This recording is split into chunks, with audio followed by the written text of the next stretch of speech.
Bonjour à tous et bienvenue sur Dolbor, la plateforme qui vous présente les dernières actualités. Aujourd'hui, nous allons parler d'un sujet qui fait beaucoup parler en ce moment. La construction du canal sur la rivière Massacre en Haïti. Les agriculteurs haïtiens persévèrent malgré les tensions avec la République dominicaine, prêts à tout pour faciliter l'accès à l'eau dans la plaine de Maribarou.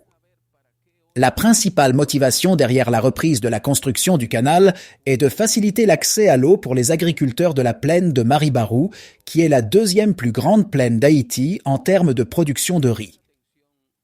Jean Bréville-Weston, l'un des agriculteurs impliqués dans ce projet, s'est montré satisfait de l'avancement des travaux, soulignant que le projet progresse rapidement. Actuellement, ils se trouvent au stade de la maçonnerie pour déboucher sur la rivière, à seulement une dizaine de mètres de celle-ci. Face aux rumeurs d'une influence politique derrière cette initiative, Jean Bréville-Weston a catégoriquement rejeté cette idée. Selon lui, la poursuite de la construction du canal est le fruit de la volonté, de la détermination, de la collaboration et du financement de la population d'Ouanaminthe. Il a assuré: la population de Ouanaminthe embrasse ce projet avec passion. Pourtant, le Conseil de sécurité nationale de la République dominicaine affirme que les autorités haïtiennes n'appuient ni ne participent à ce projet et ont réitéré leur désaccord quant à sa construction. Selon le Conseil, les promoteurs du projet sont des entrepreneurs et des politiciens cherchant à garantir l'approvisionnement en eau à des fins commerciales.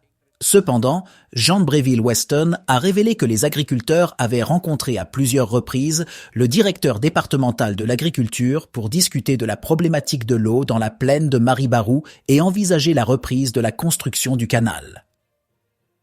Lors de l'émission Panel Magique, le coordonnateur a confirmé qu'une délégation gouvernementale, dirigée par Paul-Henri Voltaire, directeur général du ministère de l'Intérieur et des collectivités territoriales, a rencontré les agriculteurs le jeudi 30 et 1 août 2023.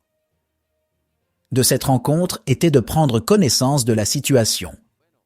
Jean Bréville-Weston a précisé que Paul-Henri Voltaire a clairement déclaré que le gouvernement n'a aucune intention d'arrêter les travaux du canal.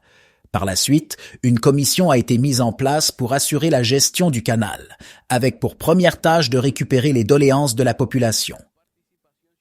Depuis le mercredi 30 août 2023, la construction d'un canal sur la rivière Massacre en Haïti suscite une grande attention. Le gouvernement dominicain a annoncé en début de semaine une série de mesures visant à arrêter la construction du canal.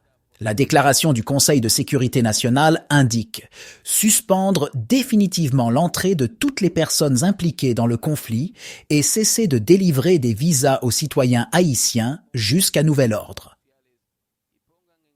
Malgré ces pressions, les agriculteurs haïtiens restent déterminés à poursuivre la construction du canal. Pour eux, ce projet est essentiel pour l'accès à l'eau dans la région de la plaine de Maribarou, qui est cruciale pour la production de riz. De plus, le soutien de la population d'Ouanaminthe est également un facteur clé dans cette entreprise.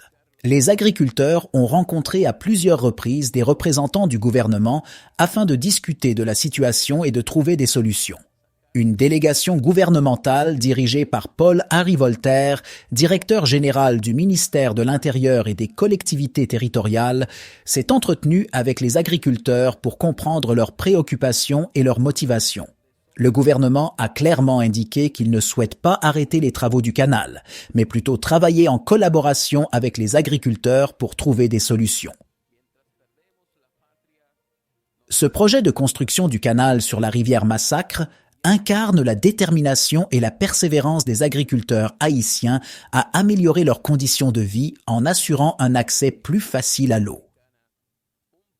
Malgré les obstacles et les tensions diplomatiques, ils continuent d'avancer avec courage, prêts à faire face à tous les défis pour concrétiser leur vision. Et voilà, c'est tout pour aujourd'hui sur Dolbord. N'hésitez pas à visiter notre site internet dolbord.com, pour plus d'informations sur cette actualité et bien d'autres. Merci de nous avoir rejoints et à bientôt pour de nouvelles actualités passionnantes.